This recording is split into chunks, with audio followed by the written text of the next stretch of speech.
get drunk.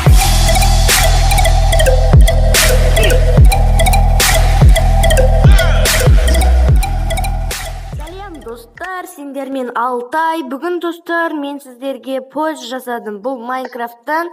Достар, шын айтам, бұны мен өзім салдым. Өзім ұнадым, өзімнің желаниям болды. Енді бұны салдым. Міне алды осындай. Мынау енді поезд өзі бір бөлек. Мына жерде достар, мынау рельс және де астына тастар, типа гравиол тастар. Иә достар.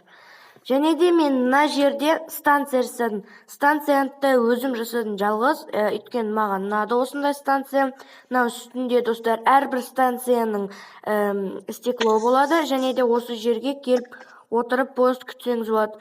Поездды күтесіз, поезд келеді, және де сіз келіп барып поездтың артымен отырасыздар. Енді иә достар, артымен мен өзім артымен маған достар ұнады. Кнопканы басасыз и мен достар есімді жібердім, жарайды.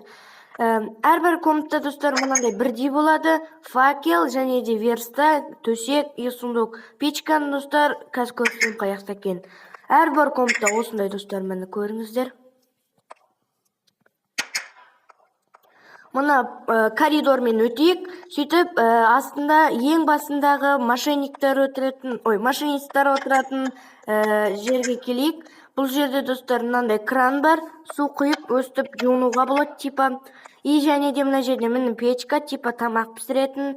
Мынау осы төсек. Например, бір машинист айдаса, бір машинист ұйықтайды, демалады. Мына верстак и сундук.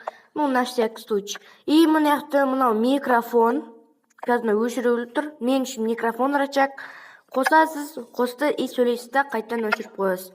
Мынау кнопкалар, мынау сигнал. Мынау болса рельске ауысу, басқа рельске. Мынау болса қазір тормозда тұр, енді артқа қоямызда жүреді.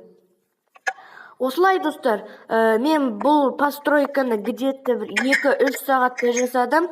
Бірінші поезді жасадым да, бір вагон жасадым, и одан кейін басын жасадым. Мен кішкене енді настроением болып тұрған соң, осылай сіздерге жасап достар обзор жасадым.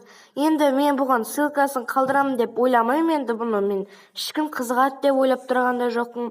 Мына жерде еще станцияда әдемі. Енді достар көреміз, осыдан бір 20-10 лайк жасалса, шықса мен бұны ссылка қалдыратын шығармын. Және де достар, енді біздің видео аяғына келді. Сол үшін сау болыңыздар. Айтпақшы достар, мен сіздерге бір нәрсені айтайын. Не үшін видео шықпады? Видео шықпағаны ренжімеңіздер. Мен өзім Талдықорғанға кетіп қалдым. Той болайын деді. Сояқта тойға бардым. Енді бүгін ғана, қазір ғана қайтып келдім да. Қазір сіздер үшін видео түсіріп асығып келдім.